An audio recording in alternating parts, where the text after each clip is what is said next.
Is anti-Zionism necessarily anti-Semitism? Well, if we're going to be honest, anti-Zionism and anti-Semitism are technically two different things. Someone can be against Zionism or against Israel, or be critical of certain things that the Israeli government does without being someone that hates Jews or is an anti-Semite. But these days, in particular, the Venn diagram of anti-Semites and anti-Zionists is merging a lot more than perhaps it used to. Most people that say that they're just anti-Zionist also are Jew haters as well. Check out this clip from Melanie Phillips. She's a journalist, a British journalist, as she sort of lays out the whole thing. Before we watch that clip, if you could hit that subscribe button over there in the corner, it helps us out a lot. Check this out. Ladies and gentlemen, I never visited Israel at all until the year 2000, and I never wanted to go there. It didn't sound the kind of place which had anything to offer me.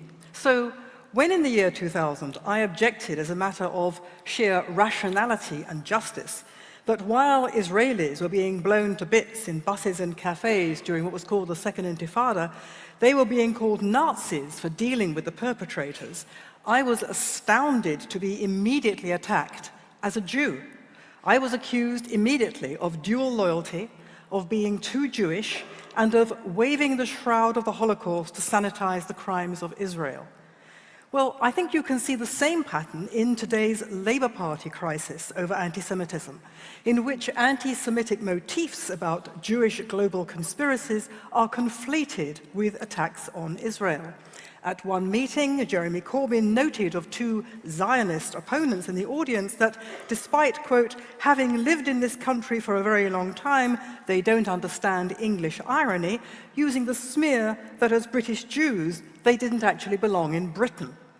The Palestine Solidarity campaign is riddled with anti-Semitic comments such as that the Paris Bataclan massacre was a false flag operation to increase support for Israel, or that Kristallnacht was instigated by communist and Freemason Jews to promote war against Germany.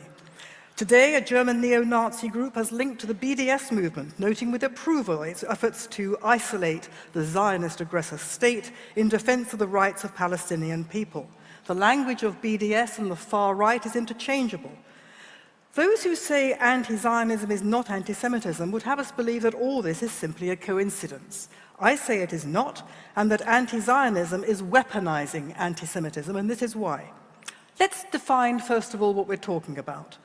What is Zionism? Nothing more or less than the self-determination of the Jewish people in their ancient homeland of Israel. What is anti-Semitism? A delusional hatred and fear of Jews, Judaism, or the Jewish people.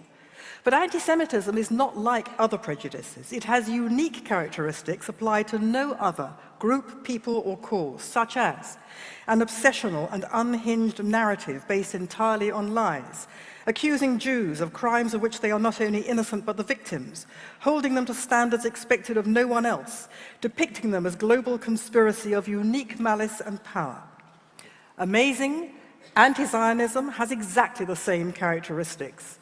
Don't get me wrong, criticism of Israel's policies, robust criticism, is entirely legitimate, but anti-Zionism is different. Anti-Zionism demonizes, dehumanizes, and delegitimizes Israel in order to bring about its destruction. You may hear some of this slander this evening. The lie, for example, that Israel's an apartheid state, when Israeli Arabs have equal civil and religious rights. The lie of ethnic cleansing, when the Arab population in the disputed territories has more than quadrupled since Israel's rebirth in 1948. The lie that the Israelis are willful child killers, when they in fact go to unique lengths to avoid killing civilians in their always defensive wars, and when the ratio of civilians to fighters that the Israelis kill is at least 3 or 4 times better than any other country, including Britain. The lie of Israel's human rights violations, when it's the only country in the Middle East where Arab Muslims and Christians, women and gays can live in freedom and safety. Fundamentally, anti-Zionism is based on the big lie that the Jews seized and occupied another people's land. But history and law show that's completely untrue. The Jews are the only extant indigenous people of the land. Israel was their kingdom more than 3,000 years ago. Driven out when it was occupied, they maintained a continuous presence in the land under the waves of colonialism: Assyrian, Roman, Abbasid, Mamluk, Ottoman, the British. They fought off Arab colonialists to re-establish their state in 1948 and are still fighting off Arab colonialism. The Palestine Mandate of 1922, which parceled out the former Ottoman Empire, enshrined their right to settle throughout that land, a right that endures unaltered in international law. The law also entitles Israel to hold on to land seized from its attackers while that land remains the launchpad for attacks, demonstrably true. The Jews are therefore fully entitled to live in both Israel and the disputed territories, even though they have always agreed to share it with those Arabs who lay a claim to it. But the Palestinians have refused to share it and have responded to repeated offers of a state of their own with terrorism and war. Israel is the only place where Jewish peoplehood makes sense, but anti-Zionism singles out the Jewish people alone as having no right to their homeland. Of course, many groups aspire to a homeland, but Israel is not an inspiration. Israel is a country. No other actual country is singled out for destruction and the mass murder that would inescapably follow. No one tells the Kurds, for example, their aspiration to a homeland is illegitimate and racist. People say Zionism is racism because of the big lie the Jews stole the land. Anti-Zionism thus writes the Jews uniquely out of their own history. It is an anti-Jewish calumny. Now, people say anti-Zionism can't be anti-Semitism because some Jews are anti-Zionist. Very true. But in fact, there have always been Jewish anti-Semites, Karl Marx, to name but one, who wrote, quote, "The emancipation of the Jews is the emancipation of mankind from Judaism." Yes, a small fringe of ultra-Orthodox Jews campaigns against the state of Israel, but they nevertheless pray every day that the Jews should return to live in Zion free of foreign rule. Their beef is they think the return in Israel is premature and should happen under different conditions, so their problem is a matter of timing. What they do not believe is the core doctrine of anti-Semitism, that the Jews have no right to the land of Israel. Now, there's a vital distinction to be made between anti-Semites and anti-Semitism.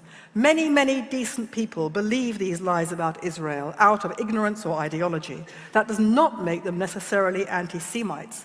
But the discourse they endorse is still anti-Semitism's current mutation. Moreover, by supporting Palestinianism, they are supporting not just anti-Zionism, but anti-Semitism too. The Palestinians' real agenda, not two states, but exterminating Israel and replacing it by Palestine, as they repeatedly have told us over the years, is based on an anti-Jewish animus. The evidence of this is all around.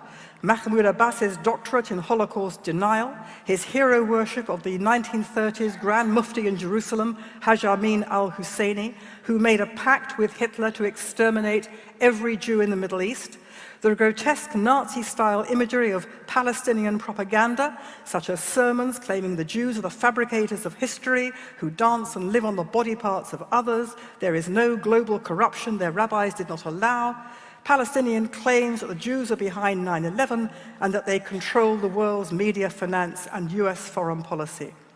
This unhinged, murderous anti-Semitism drives the Palestinian cause.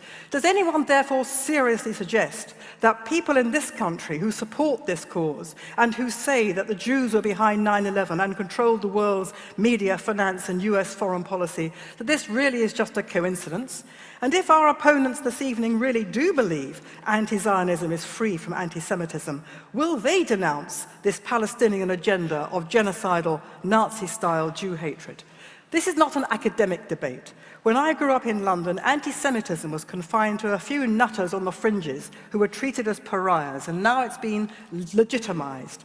Not surprisingly, anti-Semitic attacks are running at record levels, and what's so distressing is to hear our right as Jews to our own peoplehood being singled out as illegitimate, and to hear the unhinged and obsessional lies and distortions about Israel become the default position of fashionable conversation. And then, on top of that, then to be told that the claim that people like myself make that these are anti-Semitic conspiracy theories is itself a conspiracy got up by the Israel embassy.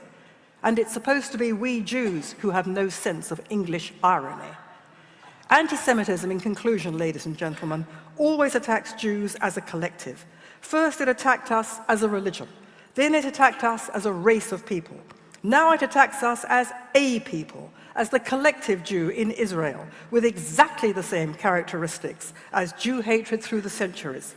The aim to be free of Jews now takes the form of the aim to be free of the Jewish state.